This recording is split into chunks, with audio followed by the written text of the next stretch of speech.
All right, we'll get started. We are in 2 Samuel chapter 3.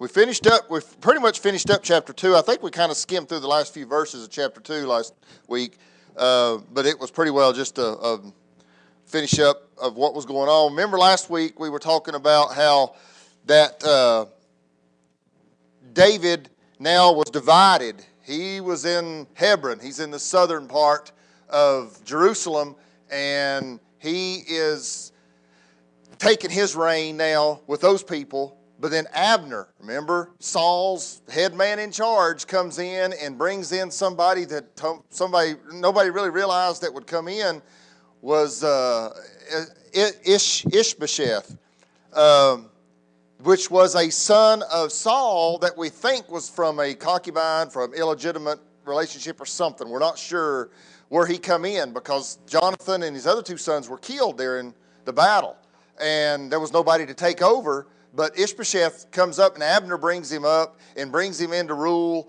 over the other 10 tribes of Israel, and David's over the 2 tribes in the southern part. And remember, they have this battle, and they're going to try to fight this thing, or try to take care of it and settle it at a pool, and between 12 from David's side and 12 from Abner and Ishbosheth's side. And when those 12 and 12 come together, they all kill each other. So there's no winner. So here we are, and there's no winner decided. So then the battle entails. And here comes the battle that comes up from there, and they start fighting. And remember now that Joab comes into scene now. Joab is a nephew of David. Joab and his 2 brothers. All right? Remember we talked about that. Asahel and what was the other one's name? My mind just totally went blank. Hold on just a second. In the last part of chapter 2, Abishai. Now my mind went blank. Abishai, Asahel, and Joab. They're David's nephews. Joab is David's top commander, top general. Okay, Abishai has been with David for a long time, but I think Abishai might be the older one. He's kind of aged out a little bit maybe, and he's not so much as good a ruler as Joab is. Joab comes in, he says he's the top ruler. So they have this battle now. David and Abner and his people, they're fighting against each other. And Asahel, remember, one of David's nephews, is the younger. He's fleet of foot. He's like a deer. He can outrun anybody. And he goes after Abner. And being young and crazy and not really having a straight mind, he wanted to conquer and he wanted to do good, but he kind of just let that override him. And he tries to take over Abner. Remember, Abner kills him. Hits him right in the gut with the back of his spear and runs him through and kills him. Well, of course, Joab is wanting to get revenge, and we go through, and they're coming back to each other. They start pursuing each other, and Abner hollers at Joab over this valley and says, "Listen, man, would you just stop? Let's just stop this. We're not going to accomplish anything by this battle. All we're going to do is get a bunch of people killed, and if we continue this on, it's not going to accomplish anything." And Joab, of course, wanting revenge on his brother, still takes the better head and says, "All right, we'll just hold off and we'll calm down." And they do. They stop the battle, and that's where chapter 2 ends, is when the battle's over, and Joab has decided to just stop and call it cool off for a little while, I guess. Now, chapter 3 is where we come in today. Chapter 3 starts off, and my Bible kind of pulls the first verse of chapter 3 into chapter 2, kind of. And it says here, and it kind of makes sense, it says, "Now there was a long war between the house of Saul and the house of David. But David waxed stronger and stronger, and the house of Saul waxed weaker and weaker." And that kind of ties that in with chapter 2. Now chapter 3 kind of starts. In my Bible, it kind of distinguishes its start, you might say. That now comes a new chapter about this whole battle and about this division. A house divided cannot stand. We talked about that. And that's what Israel is right now. It's a house divided. The southern 2 tribes against the northern 10 tribes. And they're with Abner and Ishbosheth, and the bottom 2 are Hebron and all that are with David. All right? Now, verse 2, "And unto David were sons born in Hebron." Now, that kind of gives a little bit of genealogy of David and his sons that came from him. Now, we'll go on. I don't want to get a hold of myself. I about get ahead of myself sometimes if I don't watch it. But unto David were sons born in Hebron, and his firstborn was Amnon of Ahinoam the Jezreelites. Remember, now we know of the two, Ahinoam and Abigail. That's the two wives that we know of. But there's more that we're going to learn about here that we haven't even mentioned about yet. So the first one is the first one was Amnon. That was from Ahinoam. Remember, he took this woman after he had took Abigail. He took this woman also as a wife. Verse 3 says, and his second, Chileab, I'm not exactly sure how that pronunciation was. That was from Abigail, the wife of Nabal the Carmelite. Now, we know about these two. All right, we're familiar with them. Now comes some others that we've not heard about, that David's taken on his wives and concubines and stuff. And the third, Absalom, the son of Micah, the daughter of Talmai, king of Geshur. Now, I believe that with all these, we're going to learn a little about Amnon here in just a second, but I believe that David was not really right in all these wives. I do not believe it. And I've got some verses here that I looked up. God specifically said for a king not to do this. It's not to have multiple wives. And then why God lets him by with it, I really don't understand all the details. That's God. There again, God can use anybody and do anything. And sometimes things just, God, he don't just let them slide, but he lets you go on with doing what you want to do, but there's consequences for it. And we're going to see that. We'll see that eventually. But there's 3 verses that I want to read about that I believe that God does not condone this. Deuteronomy 17:17 says, neither shall be multiple wives to himself, talking about the king, that his heart turn not away. Neither shall he greatly multiply to himself silver and gold. So I don't believe, just because he's talking about this one person does not mean that David's excluded from this. I believe that God is not wanting this for first and foremost. Genesis 2:24. Therefore shall a man leave his father and his mother and shall cleave unto his wife and shall be one flesh. Now how can you be one flesh with multiple wives? I just don't believe you can. I just don't believe it's right. Matthew 19:4-6 says, and he answered and said unto them, have ye not read that he which made them at the beginning made them male and female? And he said, for this cause shall a man leave his father and mother and shall cleave to his wife, and they twain shall be one flesh. Wherefore they are no more twain, but one flesh. What therefore God hath joined together, let no man put asunder. There again, I know one of those is a New Testament verse. I'll give you that. But that Genesis verse is still, that's in Genesis. That's at the beginning. So there again, I'm not saying that God messed up or God did anything wrong, because it wasn't God. But I believe that David, with what he did here, he's going to find out there's going to be consequences for this. And we're going to see that here before too long. Here in verse 3, let's go back real quick. And the second was Chileab of Abigail, the wife of Nabal the Carmelite. And the third was Absalom, the son of Maacah, the daughter of Talmai, king of Geshur. Now, most of you know who Absalom. You've probably heard of his name. And we're going to learn about him as we go. But Absalom, there's more to him. There's a big whole other lessons that we'll learn about him. But let's look at what it says. The daughter of Talmai, king of Geshur. Well, if we look back, we'll kind of go back into 1 Samuel 27. You'll find out that it says, and David and his men went up and invaded the Geshurites. And the Gezrites and the Amalekites, and those nations were of old the inhabitants of the land, as thou goest unto Shur, even in the land of Egypt. And David smote the land, and left neither man nor woman alive, and took away the sheep, and the oxen, and the asses, and camels, and the apparel, and returned and came to Achish. So we see here that he's fought this people before. And it says that he wiped everybody out. But apparently he didn't wipe everybody out, because this is where his wife comes from. I don't know all the details. Like I said, the Bible doesn't give us all the details of everything that happens. But this woman came from Geshur, and he was supposed to wipe everybody out. But he must have took this woman as a prize. The king's daughter, this ruler, took her as his wife. And that's where Absalom comes in. Now, Absalom was not a good man. Absalom was not a good son and not a good man. We're going to learn about him later. But Absalom murdered his half-brother and led a civil war against his father David, attempting to murder his own father. And he was killed by Joab later on. We'll find that out as we get into it. I'm just kind of give you a spoiler alert kind of. It's kind of neat too. Well, I say neat. When you talk about David and talk about that woman there from Geshur, where it was supposed to be destroyed, that happened in Joshua's time. If you remember when Jericho was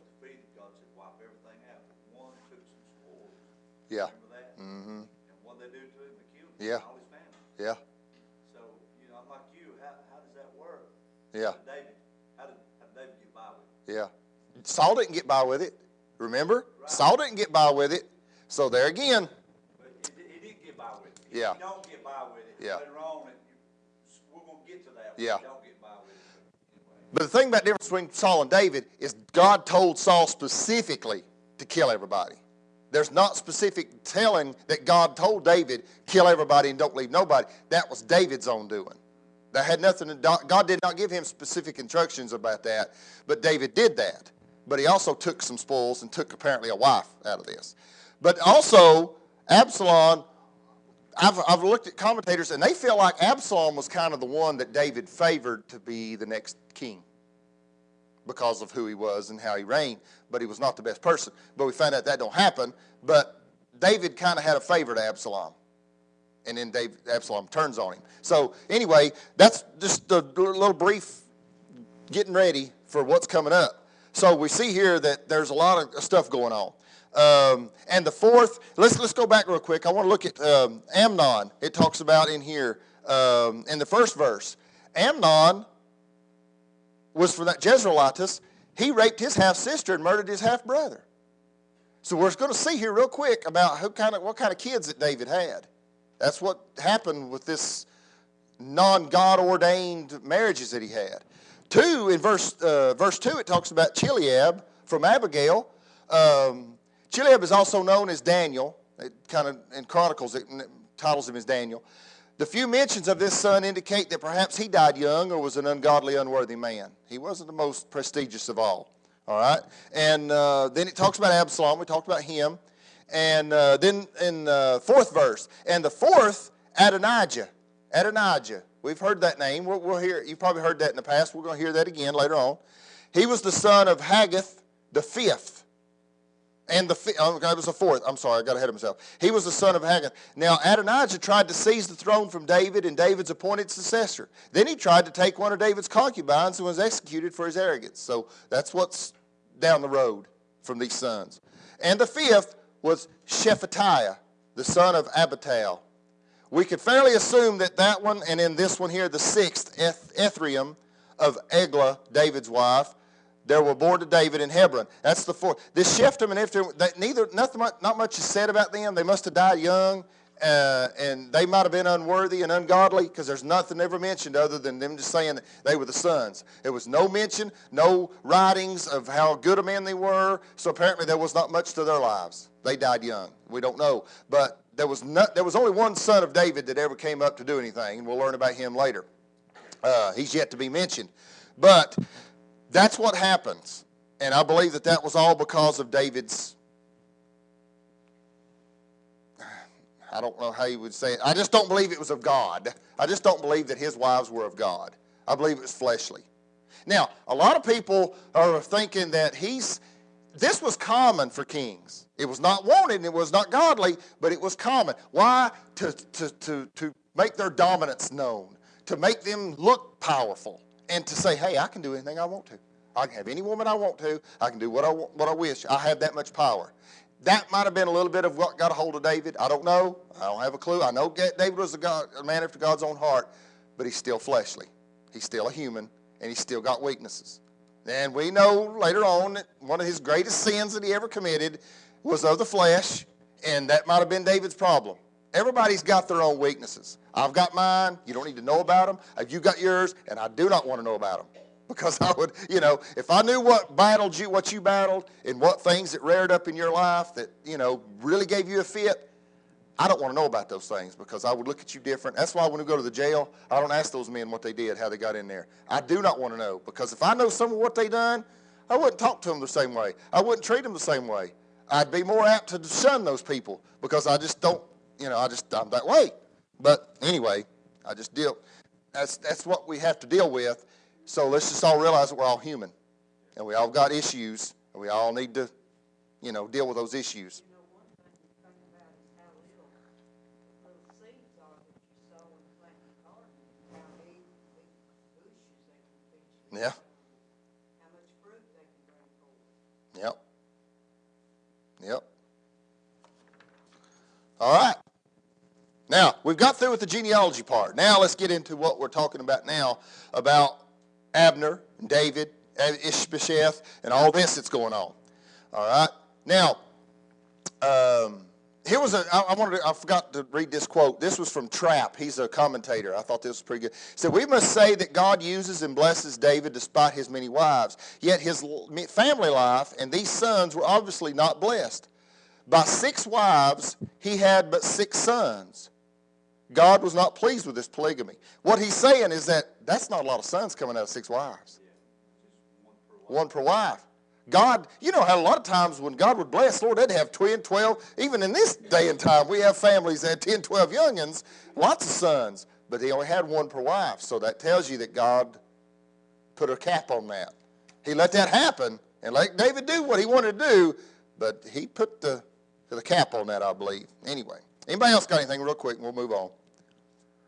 Sometimes they married to unite their kingdom. They would marry out of different Yeah. like tribes and that kind of thing. I'm not saying it's right. Yeah. I'm saying that was a reason Yeah.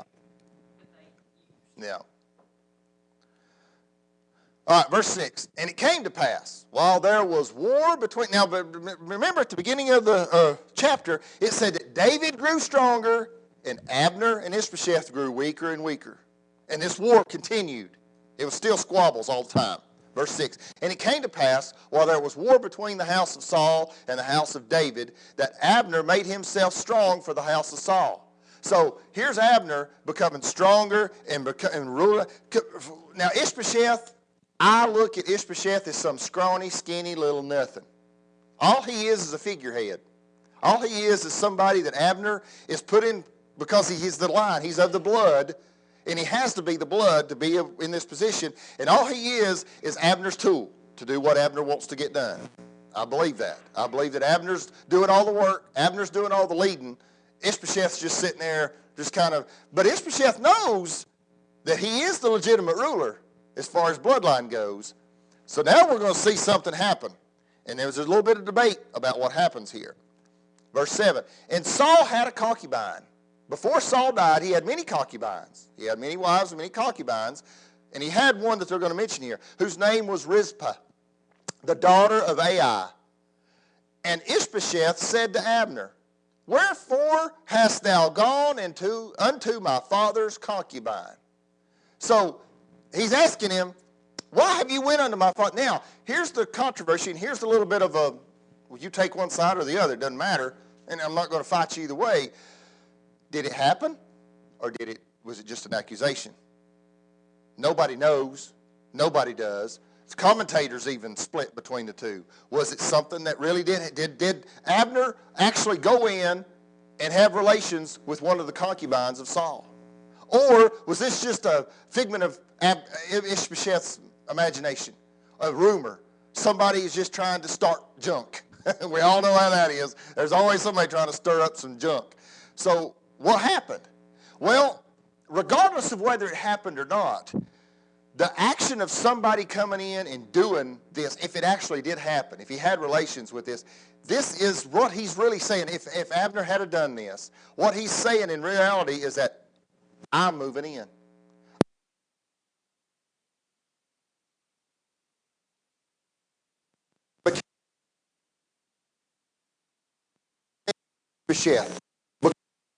It was the ruler, it was the king. Now,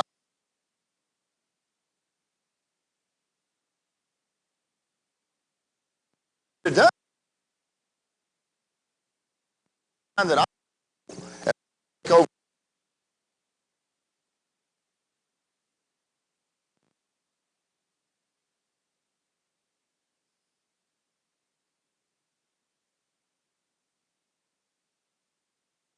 Man, he's the one that's got all the rule and all the power. Ishbosheth's just a figurehead. He's like, well, I do this, and you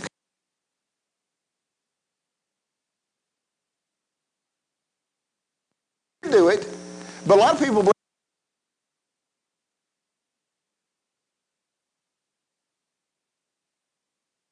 you believe one or another, but that's a sign regardless that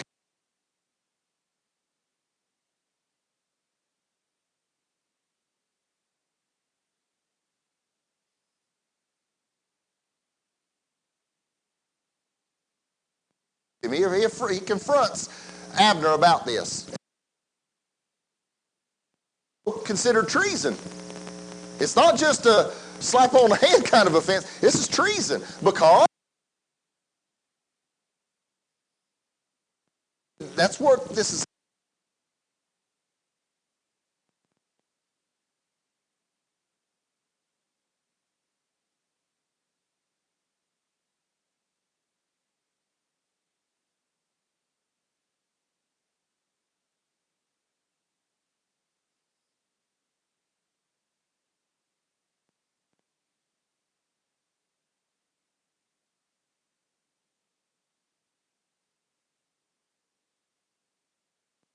You to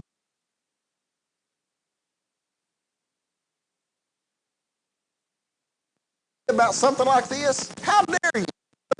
Treat me like a dog. Or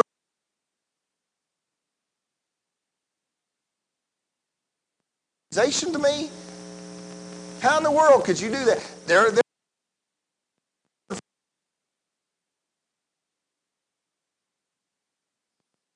It's it. It draws the straw. The whole time. Ishmael probably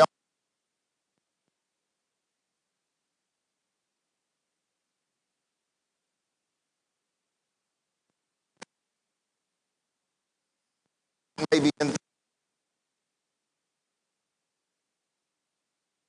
of where this is coming from. Anybody else maybe got an opinion? I think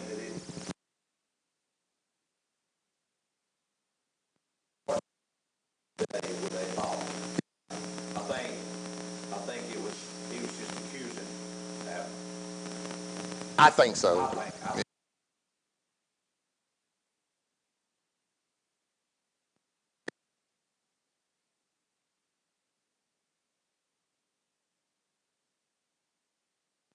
You take your own opinion. Either way, it's something that broke people's back. There's bad news right now. There's conflict. So we're going to see what happens from it. Do God to Abner and more also, except as the Lord hath sworn to David, even so I do to him.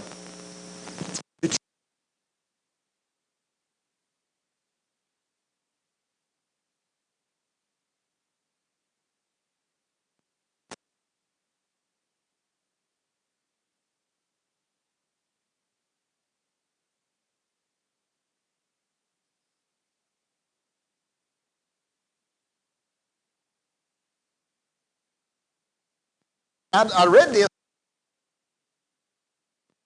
got some more looking into it. It says from Dan even to Beersheba. Now I didn't pay.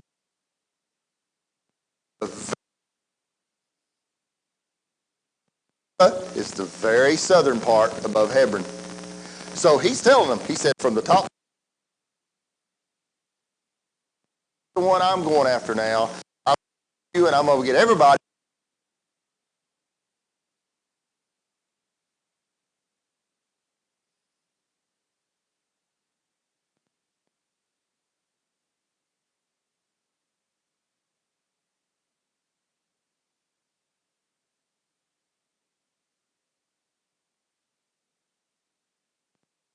I've heard people say this before. Sometimes God uses people you wouldn't think to get things done. Yeah. And it may be this may be the very way to get the kingdom back together. Yeah. It makes sense to me. God's lining this thing up with people that you never.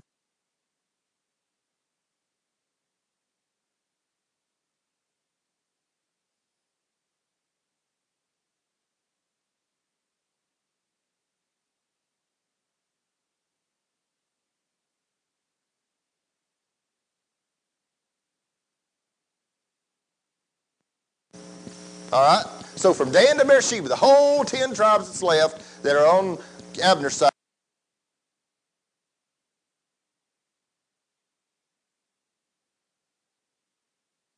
Yeah, Ishbosheth has a small little skin.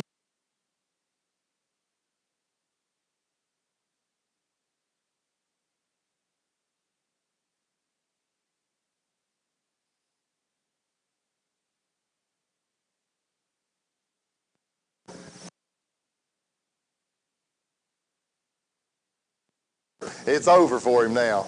Verse 12. And Abner sent messengers to David on his behalf, saying, Who is the land? Or whose is the land? Saying also, Make thy league with me,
and gave her to another guy.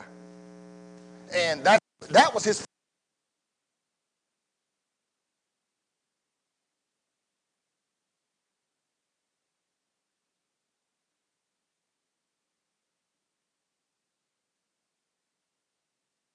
fix.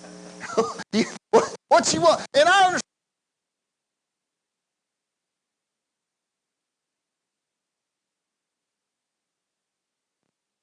And now he wants one more, the original. He wants the original from way back in the past. Anyway,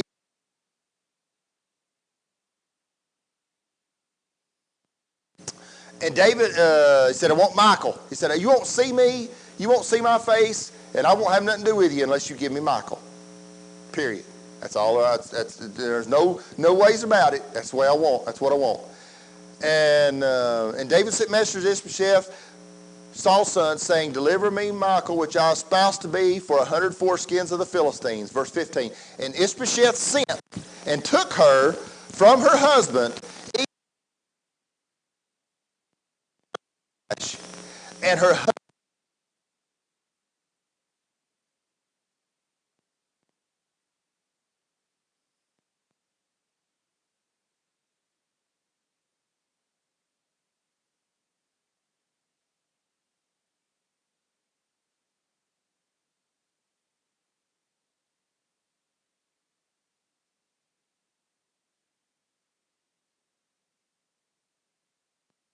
Then Abner said unto him, Go, return. And he returned.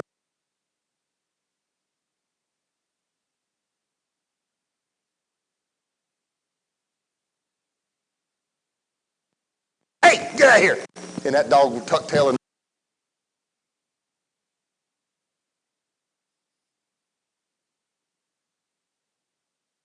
there wasn't no. All right, so now that's a tough scene. That's a tough scene. I mean, there's a lot in, but that's pretty tough right there. That's pretty bad. Now here comes.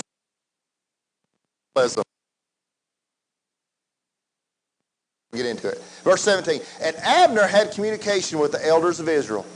So he talked to them, saying, Ye sought for David in times past to be king over you. In other words, you know that he has a meeting with them, and mostly the Benjamites. Now then, do it. We'll go back to that in a minute. For the Lord hath spoken of David, saying, By the hand of my servant David, I will save my people Israel out of the hand of the Philistines and out of the hand of all their enemies. Now, if you think just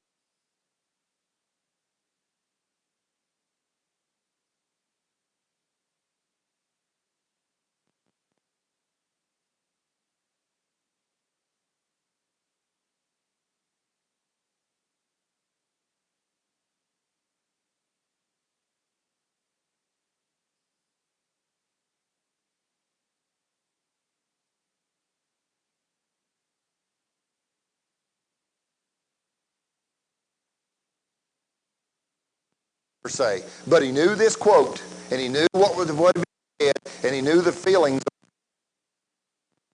and he knew what this. Whether he liked David or whether he even agreed with David, he knew that that was the thing that God wanted, was for David to be in charge. All right? And Abner also spake and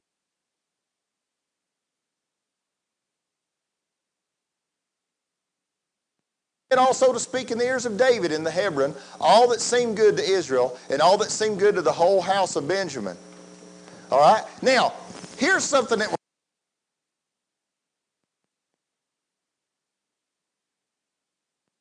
of this. That this tribes do it. David didn't brag on himself. Abner.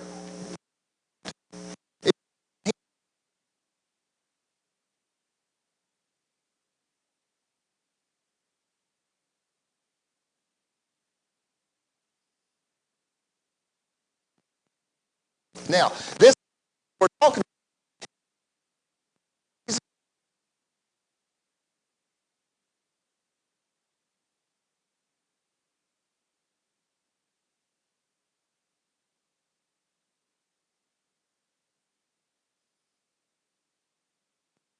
with things a lot of times. He lets us decide: are we going to serve him and do it for him, or or not?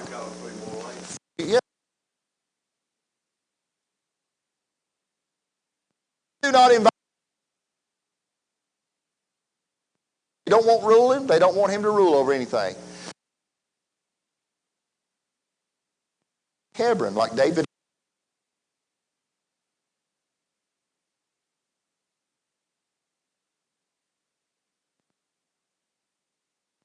Get out. Don't try to do, and don't try to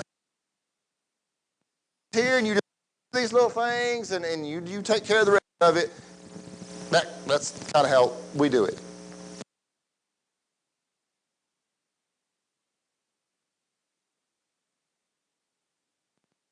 And that's what David was getting ready to take an authority over all. Some of us, if someone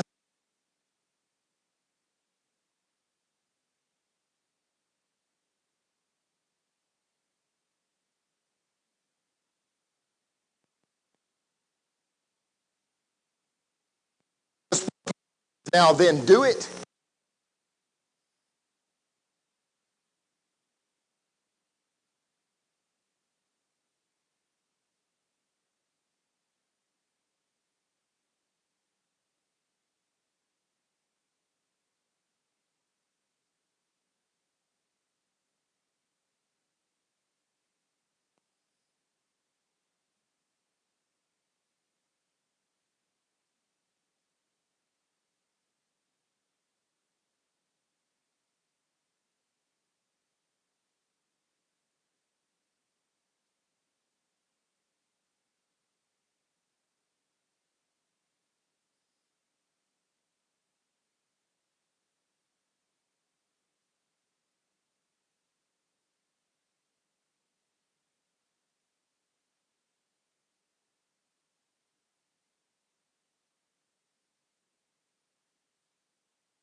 Coming to Israel and having them to accept David.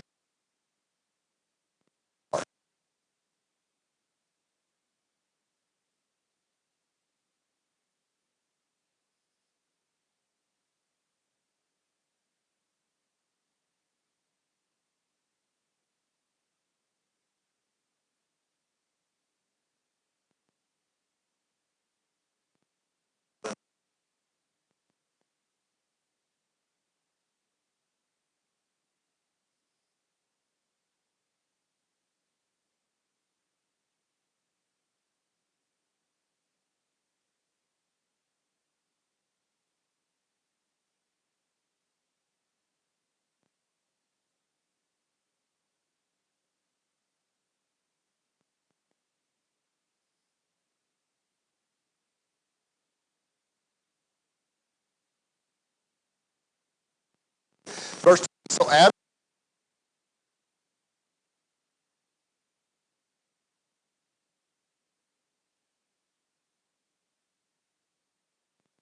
return back to here next week.